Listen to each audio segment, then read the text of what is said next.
A man was just shot in front of 1,000 people. The killer didn't run. He stood there and waited. June 25th, 1906, New York City. On the rooftop of Madison Square Garden, the most glamorous venue in America, 1,000 people were watching a comedy show.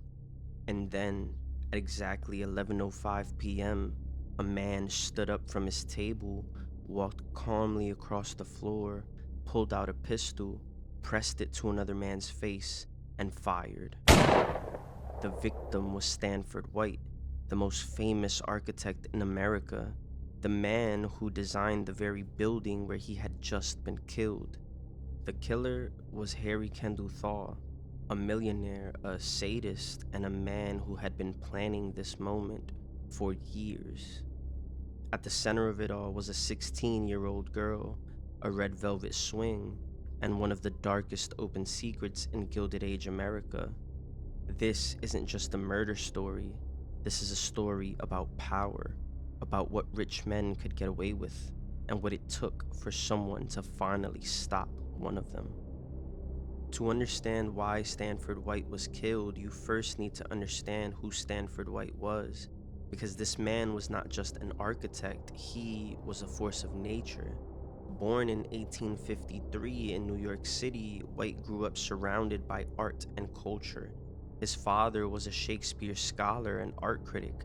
From a young age, Stanford had almost supernatural gifts for beauty. He could look at a blank space and see something magnificent. By his 30s, he had become the senior partner of McKim, Mead and White, the most prestigious architecture firm in the United States and possibly in the world. His fingerprints were on everything: the original Madison Square Garden, the Washington Square Arc, the Century Association, the Tiffany and Company building, dozens of private mansions for the wealthiest families in America.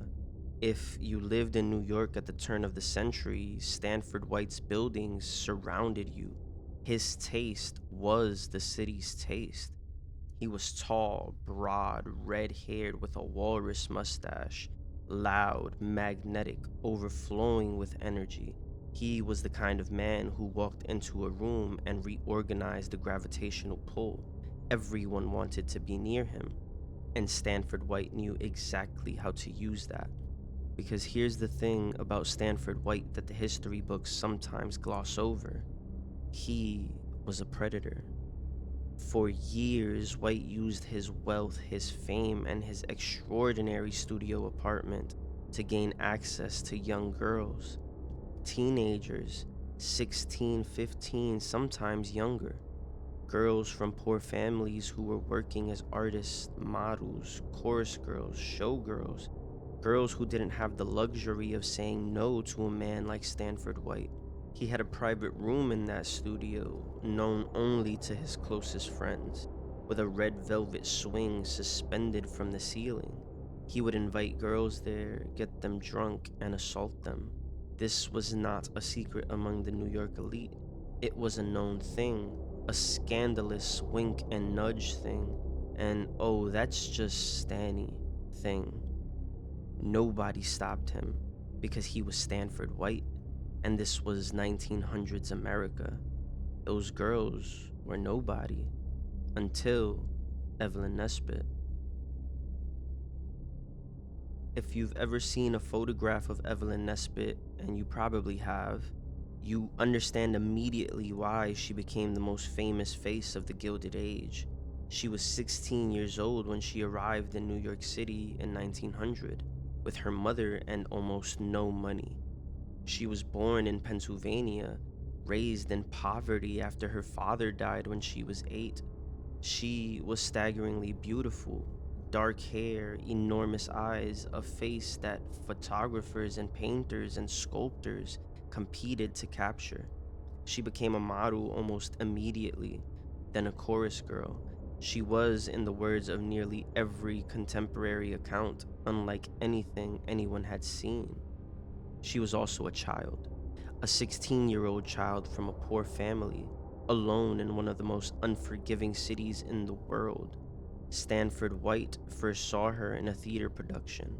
He was 47 years old. He began sending her gifts, invitations. He charmed her mother. He was famous and rich and magnetic, and her mother, whether out of naivete or calculation, we'll never fully know, allowed it. White brought Evelyn to his studio. He showed her the velvet swing, this glamorous theatrical thing. He pushed her on it while she laughed. And then, on one of those visits, he got her alone, gave her champagne, and when she was barely conscious, he raped her. She was 16 years old. Evelyn later described waking up and crying. White told her that it was fine, that lots of people did this, that she must never tell anyone, and she didn't for years. White continued to be in her life after that, paid for her clothes, her acting classes, her rent. He introduced her to society. He also, in the same breath, controlled her, made sure she understood that her access to this world depended entirely on his goodwill. This is the architecture of grooming, and White had built it as carefully as any of his own buildings. But then, in 1901, Evelyn met someone else. His name was Harry Kendall Thaw, and if Stanford White was a monster wearing the mask of a charming genius, Harry Thaw was a monster who had given up wearing a mask entirely.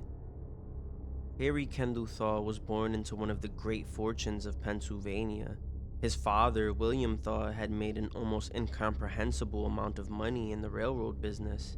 When William died in 1889, Harry inherited roughly $40 million. He never had to work a day in his life, and it shows. Thaw was, and there is no kinder way to put this, deeply mentally ill in a way that his family's wealth had shielded from any consequence his entire life. He was paranoid, he was violent, he had been thrown out of Harvard, he had a well-documented sadistic streak.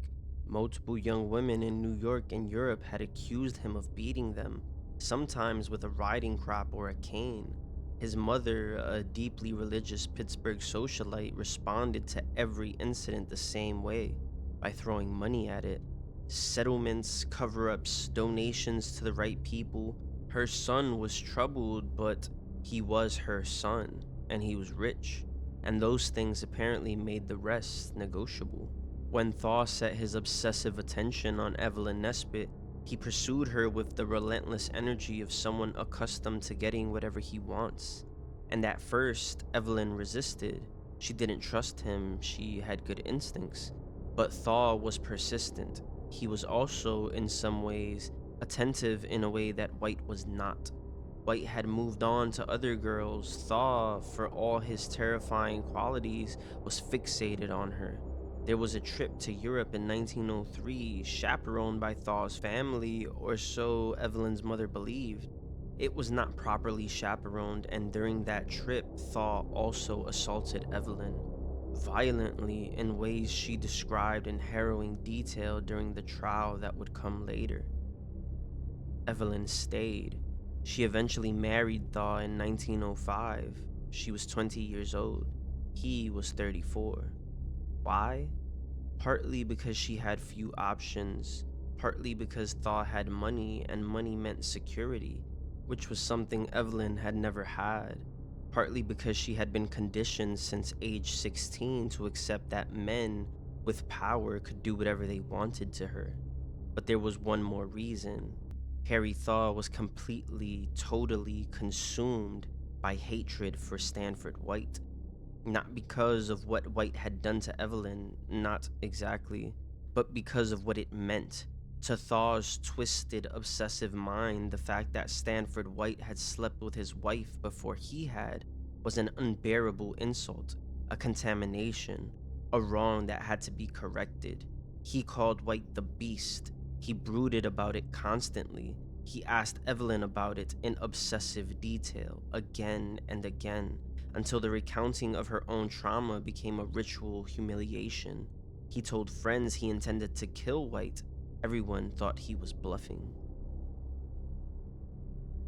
A Monday night, hot, The rooftop garden of Madison Square Garden was open for the season. It was a fashionable place to be on a summer evening. Tables, a small stage, electric lights strung overhead. Manhattan sparkled around them. Stanford White arrived alone that evening.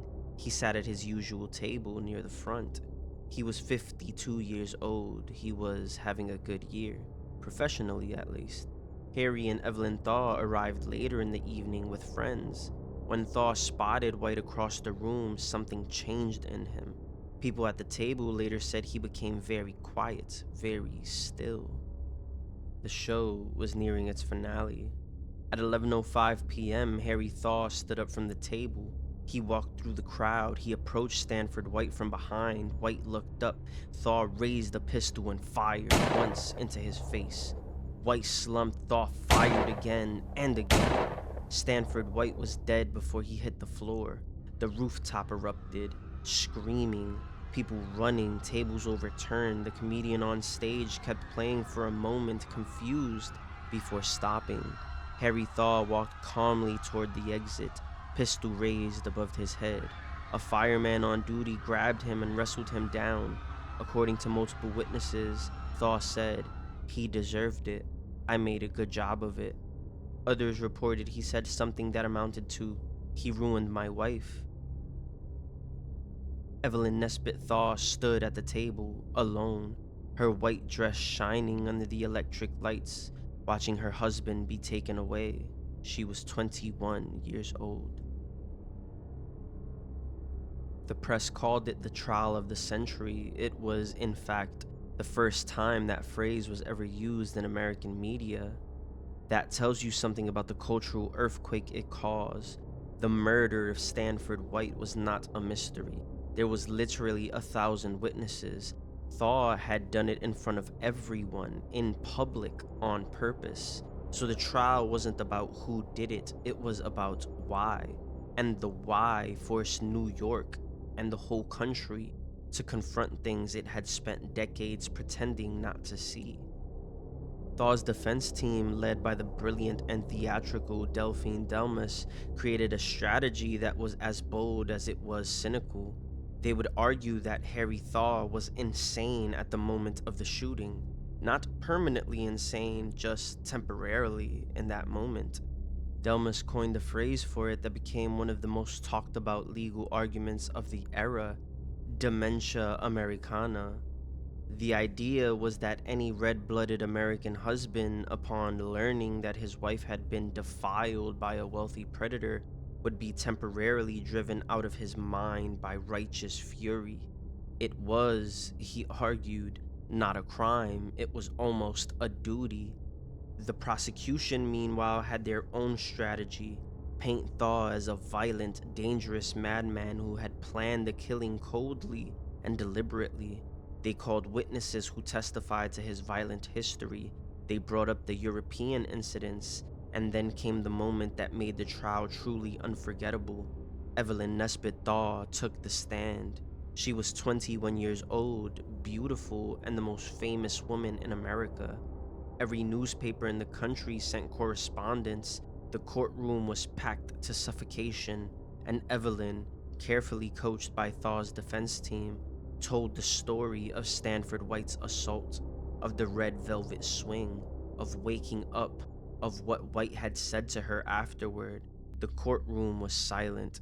For many people in that room, and for millions of readers across the country, this was the first time they had heard these things stated plainly in a court of law under oath. Here's where it gets complicated, because Evelyn's testimony was, by any reasonable measure, the truth. White had done those things to her. She had been 16. He had assaulted her. Those things were real. But Thaw's defense team was using her truth as a weapon, not to protect Evelyn, not to seek justice for what White had done, but to get Harry Thaw off the hook for murder, and everyone in that room understood it. Evelyn was, once again, being used by men who claimed to care about her. The first trial ended in a hung jury, deadlocked 11-1 for conviction. The second trial in 1908 found Harry Thaw not guilty by reason of insanity. He was committed to the Matawan State Hospital for the criminally insane. He escaped in 1913, literally escaped in a planned breakout, and fled to Canada. He was extradited back. He was declared sane in 1915 and released.